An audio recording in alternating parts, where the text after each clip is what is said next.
Good evening, everybody, and welcome back to another edition of To The Point podcast. Tuesday night, so you know what that means. Where me and Shamus are back to talk and recap episodes 5 and 6 of Sharp Objects. We have a lot to discuss.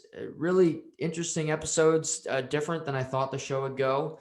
But then again, this is based on a book, so I can't rip the show entirely, which I won't. I do have some critiques, as I'm sure Shamus does too. But if you're watching the video, Shamus has got a nice cardigan type thing on, but he's also got some green. So Shamus, is there an event happening over the next couple of days that people should be aware of? Yes, St. Patrick's Day, and the quarter Irish in me is just booming. I don't know. This is the most joy I've ever felt on a mid-March day. It's just great just to see it happen.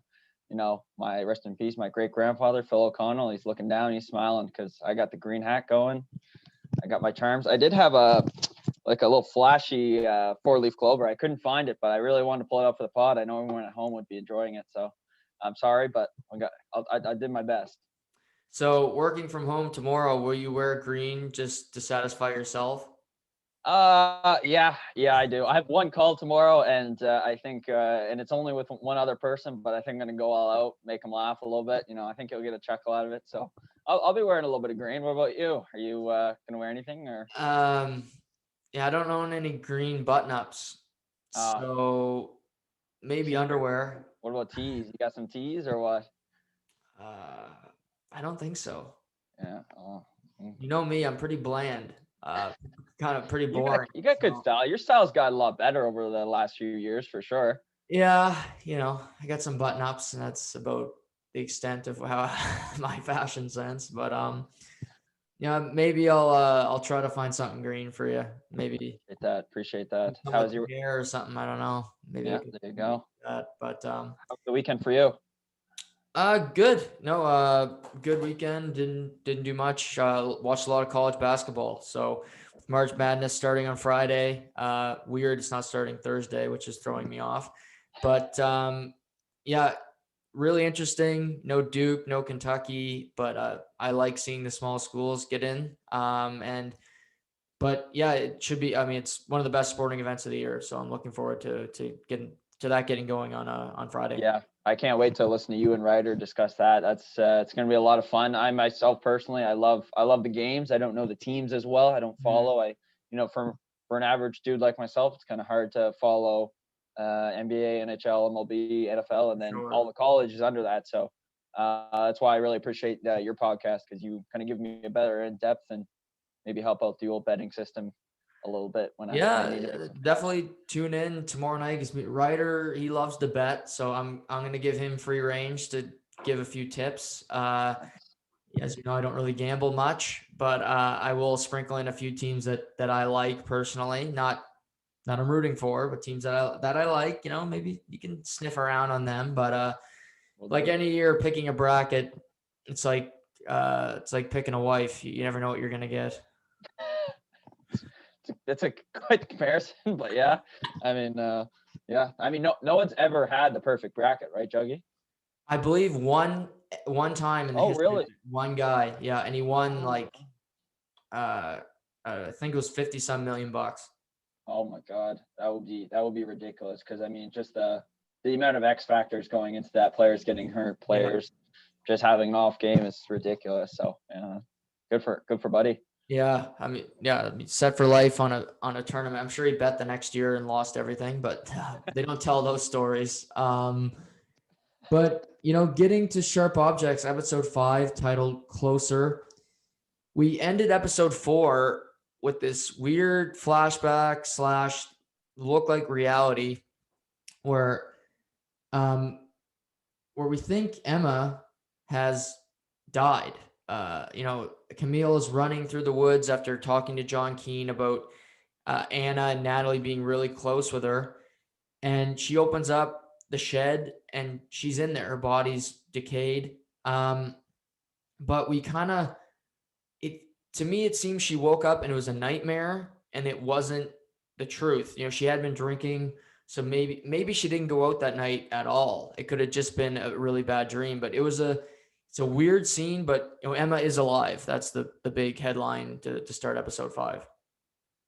Yeah, it was pretty abrupt ending to the episode. I mean, it was probably the closest thing to a cliffhanger we've seen in the first four episodes of the series. Mm-hmm. But yeah, no, it was really interesting, and I think we kind of discussed it at the end of the last podcast, what we thought was actually going to happen for this one, whether we thought she was dead or whether we thought, this was just kind of a dream state that Camille was in. But, for the most part, it was exciting, really. And I was very, very much trying to get, I wanted to watch that 5th episode right away, but it took a lot for me to hold back and wait. I actually watched both yesterday just so they'd be both fresh. Both, Me too. like you said, were interesting episodes. They did have some critiques we'll get to probably after, but for the most part, they were both really good.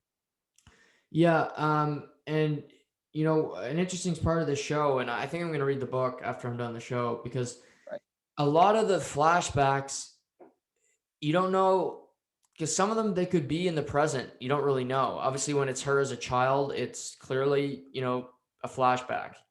But we see Emma rollerblading constantly, or we see Camille driving, or her. And it's really hard to tell if it's a dream, if it's a flashback. So that's one interesting part of the show where they don't let you really into what's happening.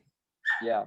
No, and I've talked to a couple of people who read the book, including Kennedy, and they say it's phenomenal. It's a great book. So anyone maybe looking for a darker read, I think that's where you should go. And it's like you said before, like I don't know if you brought this up before or after we got on, but all the director can do is basically impact what he thinks of his make up the book. He can't change the writing, of course, or anything that happens in it. He's only doing that. So he's just working with what he has. So it'd be really interesting to read the book and kind of compare the two and see what the biggest similarities and differences were. Yeah, no, for sure. And the next scene, Camille kind of wakes up, and she starts talking to Emma about Natalie and Anne and how close they were, and she says they weren't, quote unquote, they weren't friends. They were friends when they were younger, but at the time of the murder, they weren't that close. But she did say, which was interesting, which brings us back, that they used to play in the woods, and I don't know, but I didn't totally buy Emma's shtick here. I think they were friends, and I think she's sort of lying to Camille. Yeah, I think there's a bigger picture. It's definitely, she goes, this is such a kid thing. She goes, we were friends a million years ago, but really, when it came down to it, it was like maybe a year before, a year at this time, that that the girls were all friends. So there's something happened between the year ago and when first, I think, Anne Nash was killed, Right. to this friend group, because clearly Emma's not, she's kind of putting on this face that she's, like, I'm sad. I don't like to think about it. I'm sad, but really there is definitely something more to it. And Emma's character, yeah, I didn't believe it for a second. I think that she either knows something, or she's just cold and you had no real feelings over it in the first place. Yeah, she's great. I mean, we said last week, her as an actress, she's fantastic. And her character is so layered, because I think she is a liar. And I think another reason for a potential rift in the friendship, we don't know a whole lot about Anne or Natalie, other that the two butted heads. We see throughout these episodes, Emma gets involved in drugs. Maybe she just went down a path that these two didn't want to go down. And I still think there's something with Emma that we're going to find out, that she's either involved or, she's got some skeletons in her closet yet. I think even with 2 episodes to go, I think a lot is yet to be uncovered with her. Yeah, which I love too, by the way. Like, just the fact that we don't know everything about her just kind of makes her more intriguing as a character. And it just keeps edging on. But yeah, like you said, great actor, or actress, pardon. And this episode easily could have been called Calhoun Day, Juggy, because we find out, I think it was in the 4th episode, when Chief Vicar, that's his name. Yep. Chief Vicar goes to Adora's residence and basically says, we shouldn't have this festival. We don't really get the details on what the festival are. Of course, it comes to light in this episode, fifth one. Yes, no, exactly. And what we learn is that every year Adora hosts this event. It's called Calhoun Day, and it's a celebration of Windgap's founding and history. And I looked that up. Just go look at the show, and something they don't use. I'm going to use this quote later because I think it's so interesting and really funny. But they don't use the word Confederation. And if you've taken a history class, Confederation. It's another word for white people taking over land that didn't really belong to them, which is history in and of itself. But this is a celebration for everybody to come together. Camille, we learned, is not a huge fan of this day. We kind of learn more later, but it's kind of Adora. This is a huge day for Adora. She's the hostess with the mostess. It's an elitist barbecue, I would compare it, and it's at her home every year, and it's clearly very, very important to her. Yeah, exactly. It's probably her day of the year, if anything. And we see throughout the episode, except towards the end, that she's kind of riding this cloud where she's almost invincible, really. And yeah, just the whole story behind Calhoun Day, which Camille ends up explaining to Richard Willis, the detective. It's just a really weird story. It's really weird to think about people celebrating over it, but yeah, that's just me. Maybe I guess it is history. Yeah, yeah. I mean, at first I'm like, okay, well, Calhoun Day is sort of like Canada Day. It's not like Canada Day. Nothing like Canada Day because it's but they host this event. And an interesting angle, you mentioned Chief Vickers in episode 4. He had his draw. He didn't want this to happen because everyone's invited. That includes Bob Nash. That includes John Keane, Natalie's brother, the two top suspects at this point. And they're going to be at the event together. And Bob Nash believes John killed his daughter. So it just doesn't sound like a great idea. And there's also a killer on the loose who could very well be at the event. So it's a nightmare for the police force. Yeah. In the same breath, Johnny, here he is he's at the barber shop, he's getting ready, and he's all suited up in his, right. I'm not great with the colors. Is he Union or is he the opposite? Yeah, I wasn't sure either. I don't know exactly the colors, but you can see that some people dress up in their war memorial and memorabilia, I guess. And, they're very proud. I think there is a point where Camille stops Richard and says, I think he does say Confederate, and he goes, Shh, we don't use the C word around here or on this day or something like that. It's a great quote. I wrote it down because I think it's brilliant. But funny, they say, they don't use the C. They don't use the word Confederate. So Richard says that they don't use the C word, aka Confederate, in Wind Gap. That's what she says. Richard says, oh, do you mean, in other words, you mean silent racism, which is just fantastic because it's what it is. I mean, and really we'll go back into people that are there. But my big takeaway from the people in Wind Gap are really shitty people. Yeah. A lot of them are really and I think you could say that for a lot of different I think there's bad people everywhere. Don't get me wrong. But you got your socialites who are there to judge everybody on their outfits, on their behavior, hygiene, what have you. You got your drunk white bigots who are making inappropriate remarks at women, making jokes, off-colored, pun intended, about Calhoun Day. And then you have your others. And I think Camille falls into that category. Yes. And beginning of the day, Dora's like, you're not wearing that. She comes down in all black, which if we have failed to mention, she hardly ever wears a color other than black. Right. So she's like, you're not wearing that. We're going to the store. Let's go. And we'll probably bring it up later, but how much of a weak man does Alan seem like to you? And how much, like, it's pretty sad, really, after watching it for so long. And, in the 6th episode, her and Camille have a conversation. I'm like, yeah, I don't really care anymore that you're a weak man. You're kind of shitty person anyways. Yeah. But we'll get to that later. So Adora, Emma, Alan, and Camille all drive into town. And it even looks like the store owner kind of opens it up, because just showing us how much power Adora kind of holds over this town. Right. Yeah. They own a big slaughterhouse. They got one of the best properties. And like you said, it's like a rich woman of, in a city. What I thought of, Shay, was Bridesmaids.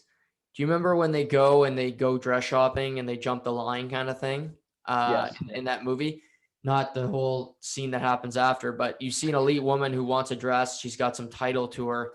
They say, okay, let's come on in, and they were the only ones in the store. And to your point, Alan, Adora basically says, Alan, I need a drive. And he just does it. Like, doesn't The have a whipping spine. boy. Yeah. Yeah. He's like the people Wing Gap, he's a shitty person. We'll touch on that in a bit. Yeah. And worth noting too, sorry to hop around, I know we're in this, but before this happened, as a viewer, we find out that Camille has released a second story. And this one, good point, yeah. It doesn't, from what we can tell, it doesn't exactly state that John Keane and Bob Nash are the killers, but I think it's very much hinting towards that. And that's what we kind of get from conversations around it. We can also tell that it doesn't paint Wing Gap a great picture as well. Yes. So while they're shopping, Emma is being Emma. She can be really compassionate to Camille. Then there's times where she's a bitch to her. And she's shopping. She can't wear a dress that doesn't have long sleeves, or, she can't really wear a dress, to be quite frankly, because she's got cuts all over her body. We know that. But Adora doesn't, Emma doesn't know that. Nobody knows that but her. So while they're shopping, she's kind of with her mother and they're going over it. And Emma reveals to Adora that she's wrote a story and everybody's talking about it. And she kind of says, Bob Nash or John Keane, they definitely killed. There's a killer in Wing Gap, according to Camille, which just angers Adora to another level. Yeah. And as they're dress shopping, I know, and it's so frustrating when you have, I'm sure you can relate, when you have a different sense of style to your parents, right? And they keep pushing things that are not you. It's frustrating. I think every kid probably goes through that at some point in their life. Absolutely. So we see this here, and Adora's looking at the dress person, or the shop owner, I guess, and she's like, this and this, and they pull them over, and Camille sees one that she likes, but the store owner just doesn't bring it, just ignores it or whatever. And I thought this was really strange, Shuggy, that Adora would take her clothes, like after she's undressed in the changing room. Is that like, oh, you're wearing something for sure, don't come out unless you put something other than one of those dresses on, or what? Probably because it leaves her with no other option, right? Like, unless she's walking out with her underwear, it kind of, maybe it puts her in a bind and it doesn't give her that out, because we've seen Camille, she'll do whatever to not do what Adora wants sometimes, and taking away that option, it puts her in a spot where she's backed into a corner and she has to do what her mother wants. But yeah, this scene, so uncomfortable for me. It's one of the cringier ones of the show so far.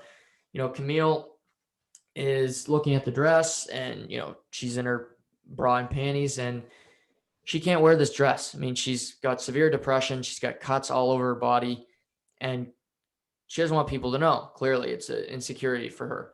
And Adora says, come out, I want to see it. And Emma says, come out, I want to see it. And she goes, no, like, I'm not coming out. Like, give me my clothes back and give me something. I'm not wearing this. And Adora continues to bitch at her and says, I just want to see you in this dress. You look whatever. And clearly not picking up on the social cue. And she opens up. Camille just finally says, fine. She opens up the door. Emma, the store owner, and Adora just basically stare at her because she has cuts up and down her body. Yeah, and not only cuts Juggy, their words, Yeah. stuff that bothers her or I don't know, triggers her. She cuts it into her body, and Mhm. uh, Juggy's not exaggerating when she says it's right down to her ankles, right, probably maybe not on her neck, Arms. obviously, but pretty close to up there, all throughout the arms. So it is a tough scene. Because I couldn't imagine doing that to myself. I mean, obviously there's people who are like that, and there's no judgment there. It's just this is to an extreme that probably shouts extreme depression on Camille's part. Right. And, it's so clear that Adora has no clue about her daughter because she just thinks she's a bad egg. Mhm. And her response, it's Oh, so bad. It's so bad. But opens, she sees her, and without being compassionate or, caring, she just says, "I'm finished," and leaves the store. And as a parent, I can't imagine. I mean, as a child, I can't imagine what it would be like if your mother just walked out on you like that after clearly seeing that this is not, it wasn't about her. It's about caring at that moment. And she cared more about this stupid Calhoun day than she did, her child. yeah. You could put that as a cry for help almost, Jody, by her revealing those to Adora, and it's Right, just right. completely shut down. There's even a point where Adora goes, I'm kind of glad, or she says, "I'm glad Emma saw that." Um, and I was like, how could you? There's so many bad things that Adora says about Camille and to Camille personally, Hmm. throughout this episode that just make you realize what kind of relationship they own. Yeah. So, some of the cuts we see like loser, we see die. Closer is actually one of the words that is on her body, and it's mentioned again in the episode because normally we see the word, uh, the name of the episode gets said by a character in the episode, but it was on her body too.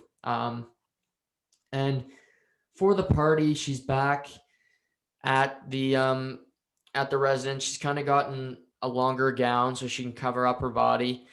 She calls her editor, and he says that she breaks down. She's clearly comfortable with him, and she says she kind of wants to leave, and he realizes how serious this is. He says, I didn't know what it's like to get back there for you to see your parents, and she thinks she's a really bad person. But he tells her you're one of the few decent people left on this planet, and while they're in this midst of the discussion, he says you can come home, like come back, like don't worry about it. But she is getting invested in this case, and she says, "I'm not leaving. I'm finishing what I started," and she's not coming back until her story, pun intended, is finished. Yes. Um, yeah, exactly. I mean, it's clear signs of a good editor, like seeing it through, and or sorry, a good journalist. Yeah. And I mean, you obviously know about that, and that's seeing the full story get finished. That's what Camille's about. And as much as it's about the story, it's also about her exercising inner demons with herself. I mean, there's obviously throughout the first four episodes, we see stuff get revealed about her, including her being basically raped in the woods, um, Yeah. among some other terrible things that happened to her, and even from her own family. So I think as hard as it is on her, I think it is doing her some good. Maybe I don't know. It's hard to Starting in tell a sometimes. way. Yeah, it's hard to tell whether this is actually doing her good or not, because yeah, like if you shield all those emotions and all those feelings for so long, obviously it's not good, but at the same time there are some pretty dark things that have happened to her, and bringing those up can't be good for her either. So I don't know what the fine line is there. Yeah, it's definitely tough. Just looking at her, if I'm not a doctor, but I would probably tell her to come back because I think she's a really bad situation away from committing suicide. I mean, if you just look at her, I mean, she's tried to do it before, as we see. Nobody knows that but her.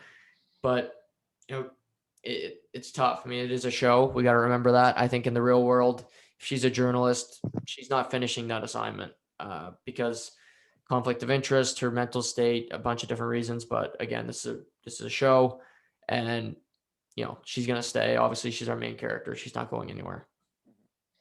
Yeah, so we get to experience more of Calhoun Day. This Yeah. celebration, they've got pigs slaughtered up. It's a big BBQ, and this is the first time we see pretty much every character in the same place at one time, right, Juggy? Right. Yeah. Maybe besides, like, say, the editor, obviously, who's in St. Louis, but and the family's there, all her family's there. We see Richard Willis go there because obviously he knows that this is a prime time for a killer to pop up. And we have the chief there. We have like these white bigots, like you said, the socialites, and it's interesting. It's interesting to see. Yeah, they're all kind of conversing together, and the case Richard Willis kind of moving around, talking to different people, and one person he meets up with is Bob Nash, and Bob Nash obviously is the father of Anne, and he's chatting with Bob. They're going over the case, and Bob's frustrated. He says, when are you going to arrest the killer? And Richard says to Bob, well, I'm going to arrest the killer when I find him, but there's no evidence yet. I need more time. And Bob says, well, I can give you all the evidence you want. I know who did it. He points at John and he says, he's the guilty party. He's the guy you need to arrest. He's the murderer right there. He took my daughter away from me, which is interesting to see one guilty party, one suspect pointed at the other in this situation. Oh, yeah, because it just makes Bob Nash look even more guilty. Like, oh no, it's not me. It's him. Yeah. And it's like, oh, it's awful. And Bob Nash has a reputation of being thrown out of parties, like we've seen, in I think in the second episode at the wake or the funeral party, I guess. And yeah, it's just not a good look for him. We also see Ashley, John's girlfriend, kind of come up to Camille and was like, you didn't mention us in your story. Like, why the hell didn't you do that? Like, we gave you good information. And Camille's like, listen, you got nothing to offer. I'm sorry. Clearly, Ashley's just kind of in it for the story and for her 15 minutes, like we've said previously. Yeah. It's frustrating. And later on, we'll see in the 6th episode that she kind of has another sit down with Camille, and something interesting gets noticed. But yeah, it's just funny, and it's funny that John's there in the first place. I mean, you think a guy like that just wouldn't be there because he doesn't. Not only does he not fit in, but it's just a weird thing for an outsider to be at. Yeah, we see a bunch of interesting characters over these 2 episodes, but I think the show's trying to give us multiple suspects without really telling us. I think Ashley's one for me. Oh yeah? Because John, they're saying it's John, but then there's Ashley, who's just as weird as John, in my opinion. She's for lack of a better word, she's an attention whore. She's dating this John who, by look should be the homecoming king, right? But he's a weird guy. He's different than, the jock. But then you got Ashley, who will just wear her cheerleading outfit at random times. She's always speaking for him. And, she's a confident young woman. She came right up to Camille, pissed off. But she's also got a different personality where she can kiss your ass if she wants something and make you think that she really cares when she doesn't, which the multiple personality thing was a little bit of a trigger for me. Yeah, I never had her on my suspect list, but that's interesting. That's interesting to think about because, I mean, they're saying it's a male because of the teeth pulling, obviously being physically capable, but that I don't think that restricts anybody really. I mean, at the end of the day, you can sit there and no matter how long it takes you, you could probably pick out all those teeth. Right, or it could be partnership type thing. Yeah, that too. Who knows? But she's an interesting character. Another character we see in the next 2 episodes that kind of pops up more is Jackie. She's nice to Camille, but she's got some weird stuff. She's a socialite, but she's not like the other women because she's not as condescending and as kind of in your face. She's silently judgmental, kind of a amateur or minor alcoholic. But she's she's another interesting character where she's always around the action, but she never, you can't really say what she's all about. Yeah, and um, throughout the series, we see that Richard Willis keeps checking on the two. I don't know the memorials, I guess. Yeah. Just basically the two places where they lay flowers for the two dead girls. And finally, he always looks, but it feels like we never see anybody there. We just see fresh flowers all the time. And finally, we see Jackie, and Jackie's also kind of gives a warning about Camille to Richard Willis, and Mhm. we'll get more to that depth that later. But yeah, it's just as much as she likes Camille, obviously she's still, I guess she's still a socialite in that sense, where she's Yeah. kind of still talking shit about her.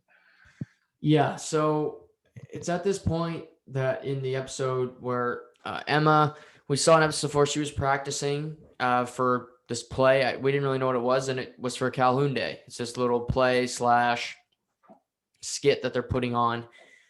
And of course, the teacher is Mr. Leahy. And Mr. Leahy, we learn, is one of the prominent males when he was a teen. He was one of the guys that raped Camille. And he's still a weird guy.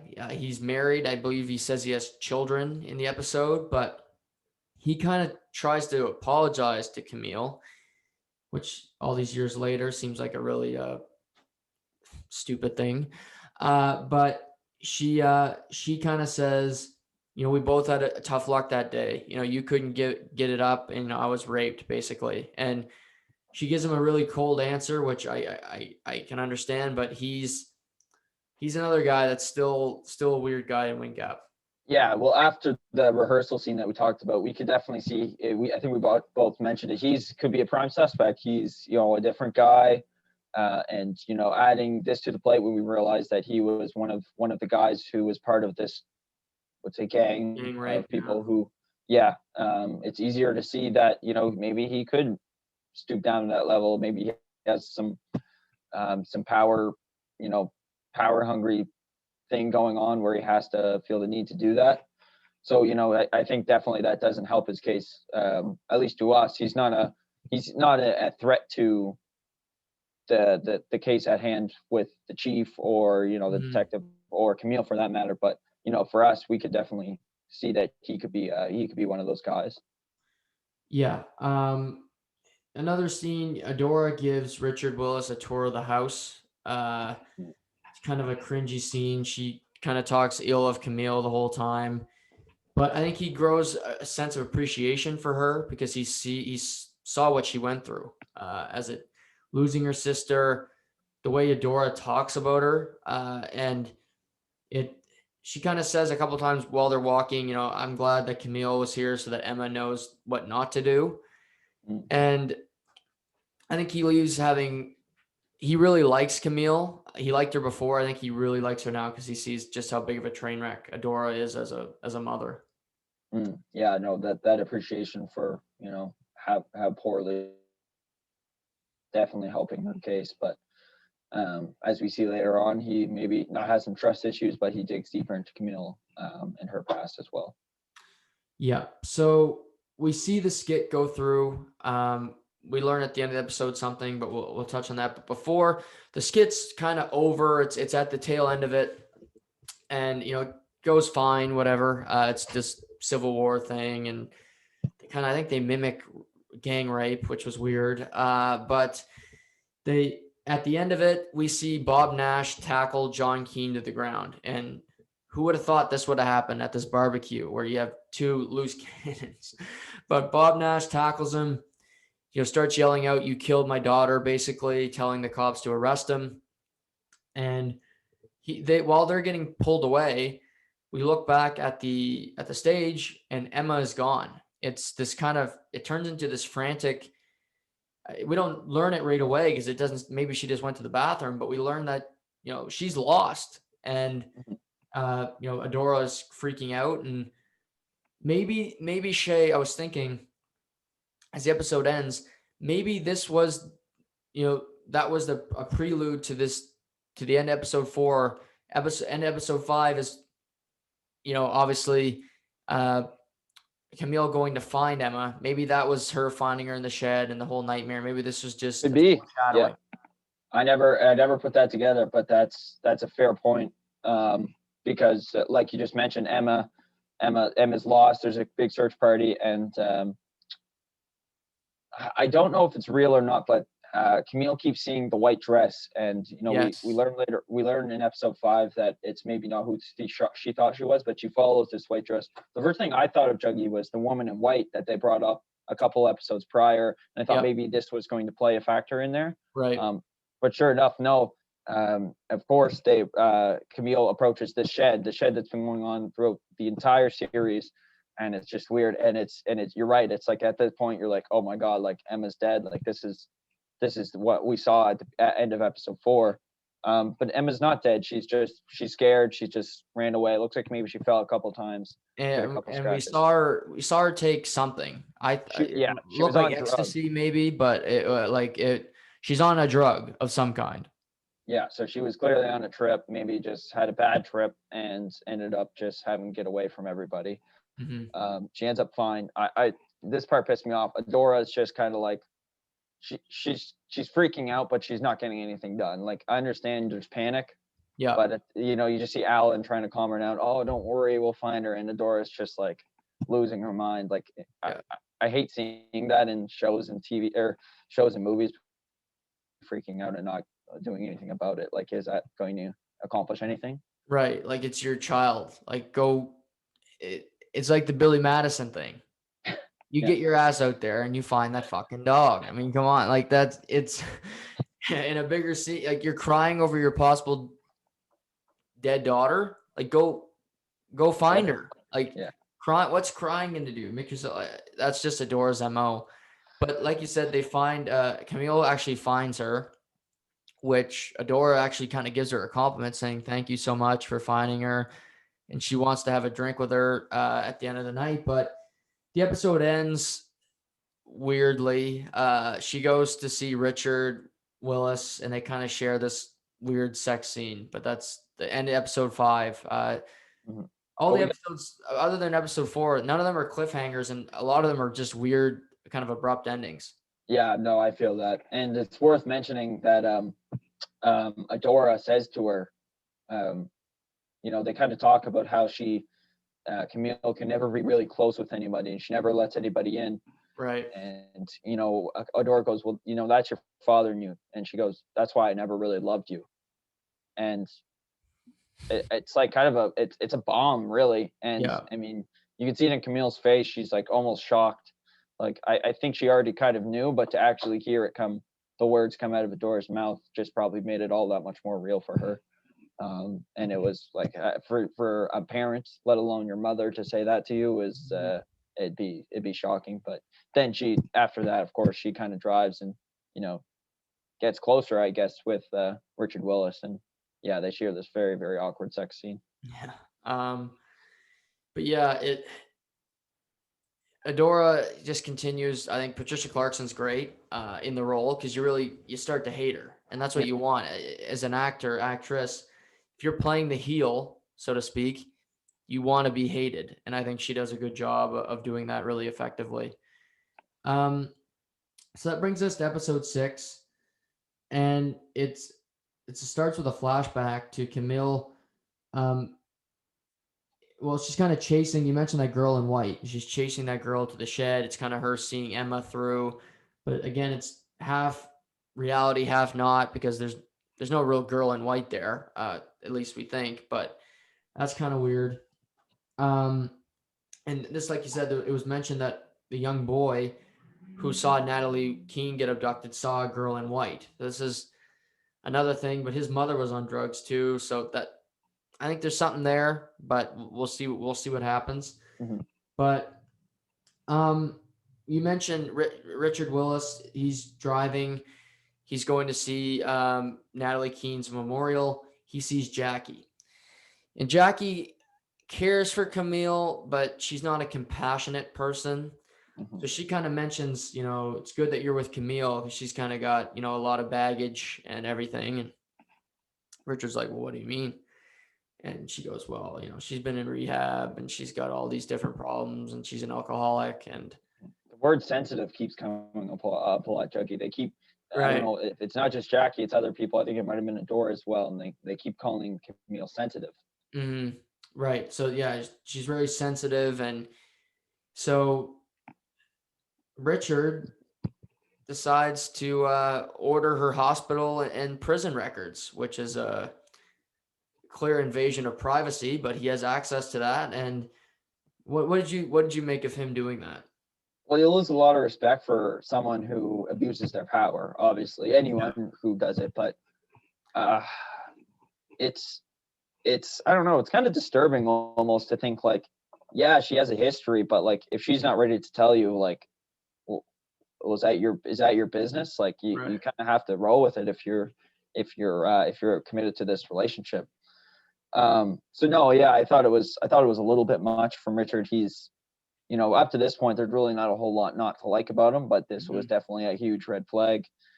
Um, and what's worse is when he does go to this hospital, they don't really elaborate on why people are in there. I don't think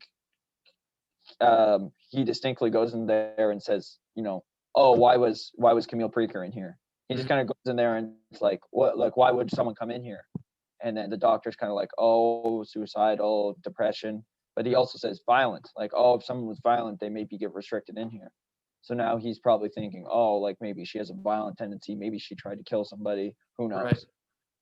Yeah, yeah. Jackie kind of frames her as a potential suspect A because little bit, yeah. she says that she's abrupt. And so yeah, this was bad on Richard. And I think it's alarming because I think this happens probably more often than people think. You can Mm. find somebody's past, you have a connection or something. So that wasn't good on him. At the same time, we see a scene where we got Richard travels from the hospital to the Preaker slaughterhouse, the operations, and we find out that they found Ann Nash's bike. And she was biking that day to a friend's house that we learned, and she never made it there. And Bob Nash identifies the bike, and it was kind of buried at the slaughterhouse. And um, it's interesting because John Keane used to work at the slaughterhouse, so this points to him being the guilty party. Yeah, he's numero uno in suspects at this point. He is fired. I don't know if we ever mentioned that. He did get Yeah. fired from there, obviously, for stuff going on in his life. But yeah, no, it's interesting. He's definitely main suspect. But Camille makes a great point. She goes, why would I forget who she's talking to, but she's like, why would someone put it there? Because it's in like it's buried, obviously, but it's not so far down buried that you're never going to find it. Like it's almost like Right. she said, either someone was stupid enough to put it there or they wanted to get found. Right. So yeah, Camille goes to meet with John Keane's girlfriend Ashley again, and she doesn't get a lot out of the interview again. She doesn't say anything, but she calls her editor, and like you said, she thinks somebody either planted it, and she kind of thinks it could be a woman. And she says, I don't necessarily think it's either Bob or John, because for me, you have to be a complete idiot to, number one, bury a bike at your residence, at Mhm. your work, your employment. And it'd be easy for somebody, okay, he works there, let's go put the bike. Let's see somebody, any worker could say they saw John on a given day at the working there, and he's target numero uno, and he goes to jail for something he didn't do. Yeah, yeah, exactly. Also, during this interview, Ashley, we find out that Ashley kind of has a little nick on her ear. Mm-hmm. And we kind of, it's kind of brought up that it may be Natalie. We don't find out the whole story yet, but I think that's coming up in the seventh episode, probably. I think we're going to learn more. I think we're also going to learn more about Ashley. And, she's like, I know, during this interview, she's like, I know more than you think I know. So obviously there's some underlining information that she's not telling that she has. Right. And she's done 2 interviews and doesn't share any of that. So I understand Camille's frustration with her as a former journalist student when you interview somebody and they give you nothing. So that happens. And There's a scene where Camille kind of parks on the front lawn, and Adora's kind of fed up with her. She's just like, "Ugh, Alan, get rid of her. Like she's messing up this family. She's a mess. Like just please ask her to leave." And Alan's just this sack of potatoes, so he's like, "Okay, no problem."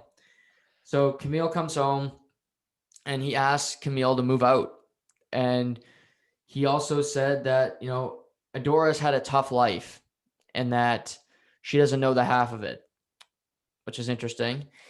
And you know, it was it was a scene where she kind of cuts deep on him about how he was never really a good father to her. Obviously, he's her stepfather, but he was always shitty, and that Adora's life really should have been easy, but there's just some underlying things with Alan. Yeah, and she goes as far in this. This is why I brought up earlier that I lost respect for him. As even though he is a pushover, I kind of felt bad for him because I was like, okay, well, he's a Doris whipping boy. But he goes as far as say, "Oh, you're making your mother ill," Mm-hmm. and clearly, like, there's nothing, there's nothing Camille is doing to bring illness upon Dora. It's just all in her own head, Right. and it's just her her way of just putting her down again. And obviously, it's reflecting onto Alan, and Alan's, you know, as a whipping boy, he's gonna say, "Well, you're bad for this family." Um, but yeah, we do learn a little bit more about Adora, and that she didn't have a great mother either. Her mother was clearly crazy for some reason. I think he even says that her mother would wake her up or pinch her in the middle of the night just to make sure she's okay. But Alan says, well, she didn't do that because she cared. She did that because she's a bitter woman. Mm-hmm. So I don't know if it'll come up again, but clearly we know that Adora doesn't have a great past either with parenthood, and that maybe the reason she's such a shit parent is because of her upbringing. Right. Yeah. No. Totally true. And I think that's clear because Alan brings it up. Camille says, "I'll be out of here sooner than you think. Yeah. Go to hell." We also kind of this was kind of subtle, but we learned that Camille's sister died from drinking poison, but she was sick too. But I think she was sick of being sick, and she kind of ended her life before she got too bad. Oh, okay. I didn't pick up on this. Was this during their conversation or Yeah, when? it was kind Oh, of okay, I missed it. yeah, that it was just a throw in, but I thought it was interesting because we didn't have any information on that yet. We just knew she had died, I but see. yeah, she drank poison. So would have been Camille's second time she'd seen somebody commit suicide after her roommate. So she's been through a lot in her life, gang rape and everything. Um, so Camille is gonna go out for a night. She's meeting with her high school cheerleading team, kind of a reunion. And these women, they're they're gossips to put it nicely, and they're really really judgmental. So she's in the car with this woman. She's pregnant. She gets to they get to the woman hosting the party, and she's already complaining about her property, about how bad it looks, the car in the driveway, this woman's behavior, her physique, how she got really fat, this is one of her best friends. So it just tells you the group of women that these cheerleaders are. Yeah, I think the director just does a great job, and the writers do a great job of depicting these women as very very low self-esteem, and just bitter, very bitter people down low. But to each other and to their faces, they're, oh, it's nice to see you and all this, but deep down they're just awful people. Yeah, and one thing we do see is there's one black cheerleader, and she helped. Emma was kind of having. Emma was with in high school. She had started writing words on herself then, and one of the words that she had was cherry, and that was due to her hair, and another comment from her mother. And this cheerleader was really good to Camille, and Mhm. Camille wasn't perfect. She was, but they talk in private after, and she says, "Hey, you were decent to me."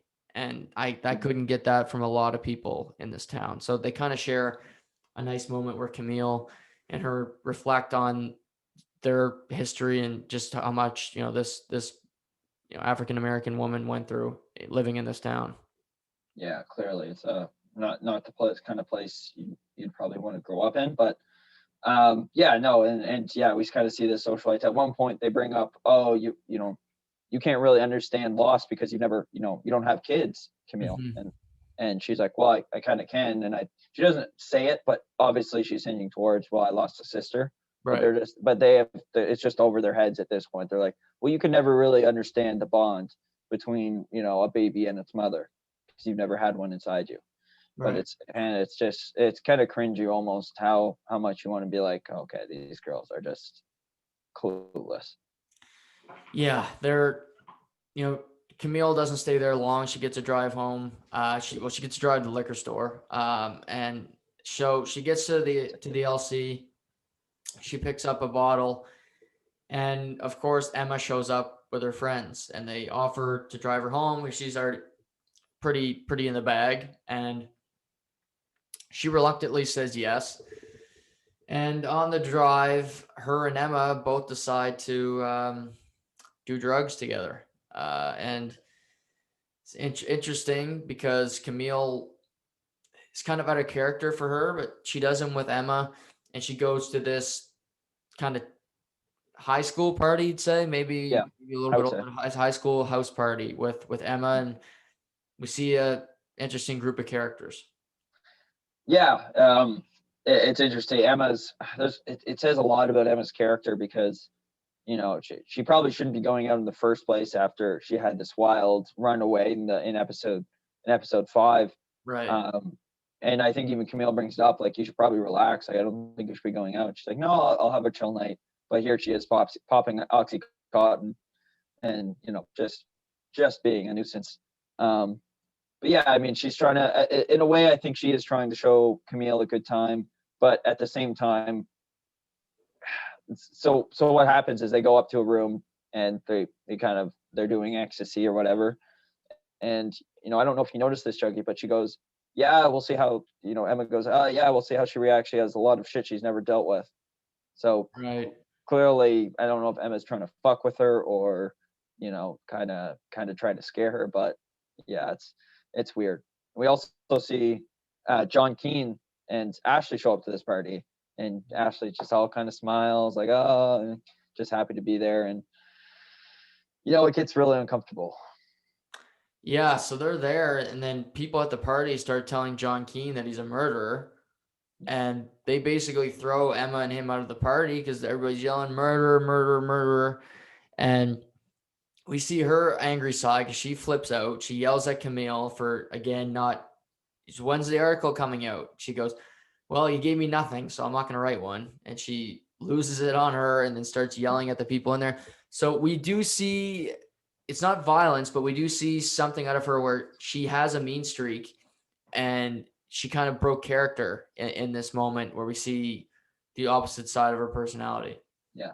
Also, Juggy, worth noting, there's a weird thing with Emma and John Keane, and Yes. it's been built up for a while.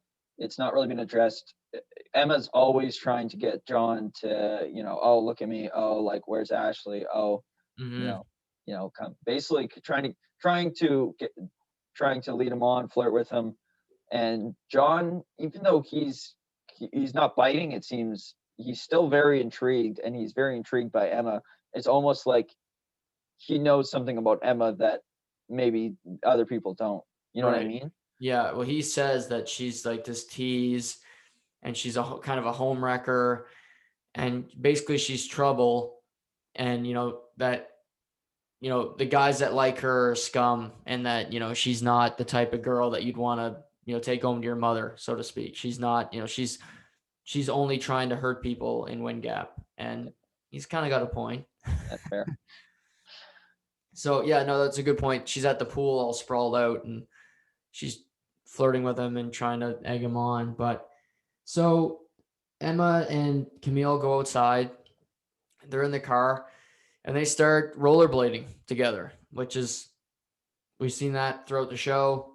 They're both on drugs, doing ecstasy, oxy, whatever. They both take, I think, a couple pills each. And we see the sheriff. He pops his head and he sees them rollerblading, but I don't think he really knows who it is because they're so strung out. And he goes into this little diner and he meets with Richard, and he says that a Mexican worker identified John Keane at the scene of the crime and that they should be able to maybe pick him up the next day for the murder. Yeah. And it's awful. It's how happy he says it, because he's happy that the detective's going to leave. He's like, oh, well, it doesn't matter anyways. Today's your last day in Wind Gap. And Richard's like, what do you mean? And then he springs the news on him. But I mean, well, let's be honest, Juggy, this is false. Like obviously a Mexican did not see John Keane throw this in here. He's getting paid to, clearly. And the green card. And for me, this proves that John Keane is, this proves that John Keane's not the killer for me. After I heard this, I was like, okay, I'd eliminate John Keane as a suspect for me, because why would they go to this much trouble to set him up for him to actually be the killer? That just feels disappointing for me. So I kind of have him written off at this point. And we later on, maybe afterwards, this episode wrap up's almost done. We can go through who we think maybe the killers are. We can give our top 3 or something like that. But yeah, and then of course we get back to the roller gang, blade gang, I guess I would call them. Yeah. So yeah, they rollerblade through town. They get home. They kind of have to sneak inside so that Adora doesn't hear them. They climb over the balcony, which is funny. And they basically sleep together in the same bed, but face just laying basically half on, half off the bed. Yeah. And it ends. It's interesting because Emma asks Camille, "Do you worry about Adora doing bad things to you?" Oh, I must have misheard that. I heard. Do you think bad things? Do you ever think bad things are going to happen to you? But maybe I must have missed that. So keep going. Either. I thought I might have interpreted it wrong, but yeah, it's one or the other. And I don't think it's just a throwaway. It's the end of the episode again. No. It's not a cliffhanger, but it has a purpose. And with 2 episodes left, Emma's still in the mix of everything. So interesting angle here. Yeah. Oh, for sure. And it just shows that Emma knows something or has done something, because either she feels guilty about it and that's why she asked that, or she knows Adora can do more than maybe Adora is letting on. Right. And we see a little touch from the other side when they're laying down and someone kind of grabs Camille's hand, and she looks up and it's her deceased younger sister, Marion, a ghost of Marion. And she says, "You should leave. You're not safe here." And that's how the episode ends. So it's, yeah. What did you think of that? What were your thoughts? Like, the person that would worry me the most is Emma, and she's her sister, but she's the one that's around her the most. Obviously, Adora is going to be a problem, but it's not going to be a physical problem where, maybe it's her mental health, definitely. Yeah. But, you're not safe here implies violent, something violent. When I think of that, I think of potentially Mr. Leahy. He obviously raped her. He's a guy that's still really sketchy. So he would be right up there. But Emma would be right there. Maybe Jackie is another one for me that's kind of jumped the page. Really? Okay. And for me, I still think it's a woman. I don't know why, but I don't think it's Bob Nash, and I agree with you. I don't think it's John Keane at all. So I'm my top 3 right now as we head into the finale next week. Like the show's gonna be over, which is crazy. Mm-hmm. I would say Ashley. Emma's too easy, but there's something with her. I think she'll be involved in whoever did it. Maybe not. Maybe she didn't help them do it, but something there. I would say Ashley, Jackie, and maybe an outside candidate that we don't know a whole lot about yet. But those are my Okay, two right now. How about fair yourself? enough. Fair enough. And this is just going off the top. I think this is a theory of mine. Emma says that in the episode, she's like,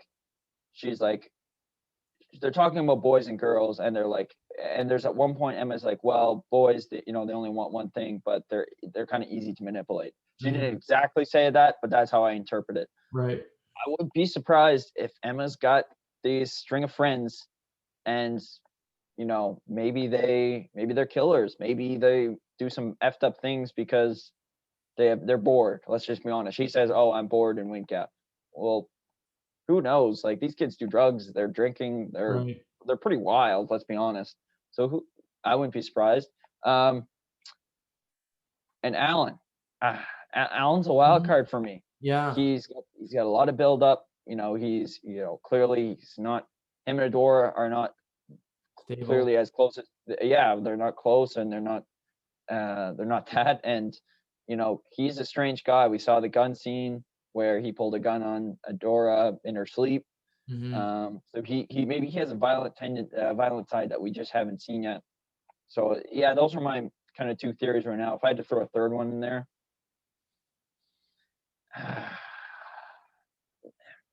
gonna say Chief Vicar. I think Chief Vicar maybe has something to do with this more than we think. So here's a theory, Juggy. I'm gonna put this out there. Okay. Adora doesn't like who Emma's hanging out with, so she has them killed because she doesn't want them. She's got Emma on this pedestal that she thinks that she's the greatest, and then so she does some backwards thinking, and she has Chief Vicar kill them. Her and Chief Vicar are very close. Yes. And they have more a stronger bond than maybe they're letting on. Yeah, so, for sure. Maybe for Chief Vicar, it's like, oh, I love you, like I'll do anything for you. So, you know what I mean? Though, so it's like, okay, like I'll kill for you. And Chief Vicar is never. He's implied that it's an outsider, and it's Mexican, it's a trucker. So that they could go down. So those are my three theories right now. Nothing set in stone though. No, interesting for sure.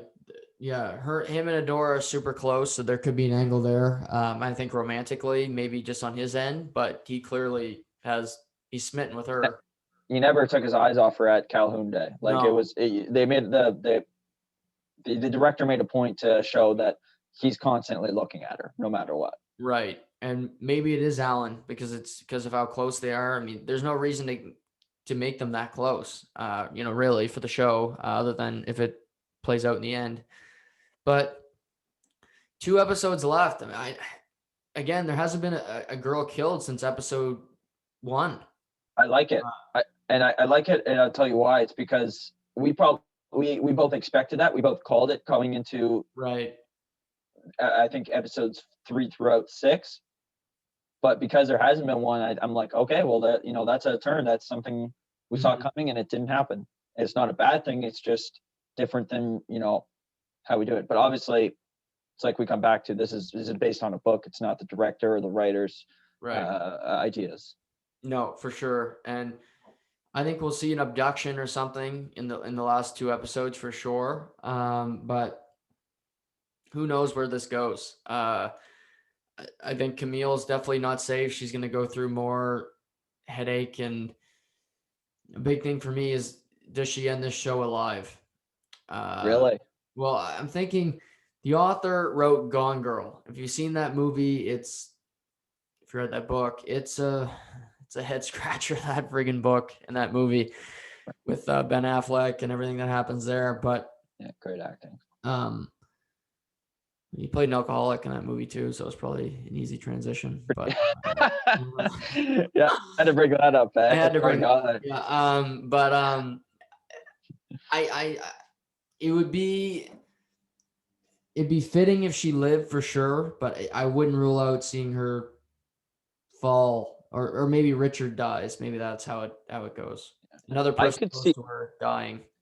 Right. Oh, for sure. And I could see a sacrifice coming. I could see maybe Camille sacrificing herself, maybe not for her family, but say for Richard, or maybe another kid in the town, something like that, so that, she feels fulfilled that she's done her part. Right. But you said at the beginning of the pod you had some critiques. What were you thinking, or what things you could have done differently? I just think these 2 episodes, they were fine, but I think they're kind of, again, it's based on a book, so that's tough. I'm gonna read the book, and I hope it's really similar to the book, and then my critiques will go away. I just found these episodes, they're good, but they're a little slow. It's a lot of kind of dragging your feet. And again, it's an 8-episode show, which is so rare. It's normally shows are at least 10, but to get, it's just, I found them a bit slow, they dragged a little bit for me. Fair enough. Yeah. Yeah. And I fully agree. And I don't think there's anything wrong with it, but they were kind of these slower filler episodes. Yeah. And maybe it's because they want these last 2 episodes to go with a bang. You know what I mean? Right. Like, hey, let's get this part of the book out of the way so that we can get to the climax. We can get to the best part of the book, and we can make that 1 episode or 2 episodes long. Right. Very well could be what happens here. But interesting for sure. Next week we're gonna do episodes 7 and 8. So that's gonna end the show so quickly. I mean, it's crazy how fast these go. Yeah. But for you, Shay, that leaves you with more homework, because another show. Again, it's up to you. If you want to do a movie, we could do a movie. We could do a show. It's all up to you. So you got you're like you're one of Bubbles' kitties. You're free range. You can do whatever you want and pick what we do next. But we'll do the recap. And then, if you don't find a show, movie by next week, maybe the following week we can do something in the sporting world. But it's in your court. Yeah, and if you're one of our listeners listening, feel free to drop comments in the YouTube or text Juggy or myself personally, and maybe there's something you'd want us to look over, something you think that's good that you haven't watched but want us to take a look for. But I like the idea of doing a movie, so I think in the worst case, I think I'll maybe pick a flick and we can go over that. It'll be just as interesting. No, for sure. What's on the go the rest of the week? Obviously tomorrow, big day with the St. Patty, but what the rest of the week, what do you got in the go?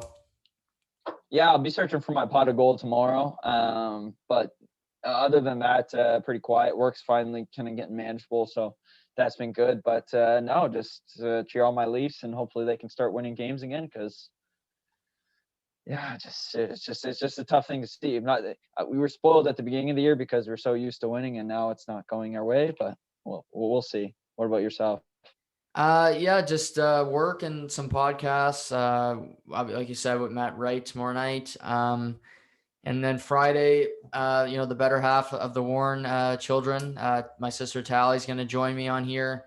We're going to talk about her hockey journey, life as a defenseman, women's hockey in the game today, and kind of what it can do to promote the sport, and a whole list of things. But that should be good on Friday to talk to Tally. So yeah, and then obviously March Madness kicks off Friday too. So lots of fun there. Yeah. Oh, you'll be busy all weekend long. Yeah. Yeah. If people need me, don't con. Your phone's just gonna be dead. Yeah. You're just gonna kill it, and it's not gonna be alive. Yeah. Let me call you. But yeah, no, with the bracket starting Friday, I mean, there's games from 1:00 until basically 2 a.m. Every night this week. What's a big game? What's a big game coming up opening day? Like, you think it's a must watch? The 7-10 matchups are always fun. Virginia, Florida. That's intriguing one for me. I also like Alabama's a good team. I like them a lot, but they got Iona. And Iona, people are like, what the hell is Iona? I know. But Rick Pitino coaches Iona. And Rick Pitino is one of the top 5 greatest college basketball coaches in the history. You never rule out Rick Pitino. And another team you never rule out for me is Georgetown. They won the Big East. They got Patrick Ewing coaching. This team upset Villanova in the quarterfinal of the Big East tournament. So, these are bottom seeds, but I think the game's going to be really, really close because the separation from 1 to 16, I don't know if it's ever been this close at an NCAA tournament. So it should be a lot of fun. That's good. It makes it hard to bet. That's for sure. Yeah. I think it's crazy that Patrick Ewing couldn't just walk willy nilly through Madison Square Garden. Yeah, that was tough. That's a tough look on the staff there. There'd be a couple shouting matches after that. A couple emails. Yeah. You're fired. Yeah. James Dolan has a couple explanations, but no, that should be fun. Obviously hockey and everything, but everybody, thank you for the continued support for us here. We love doing this every Tuesday night. I know I can speak for Shamus, where I look forward to getting to talk to him, and him being in St. John, me being in Rexton. It's always great. But everybody, thank you for listening. Leave us your comments on different shows you want us to cover, or just overall feedback from our show here tonight. But enjoy St. Patrick's Day. Celebrate responsibly, and we'll talk soon. Yeah.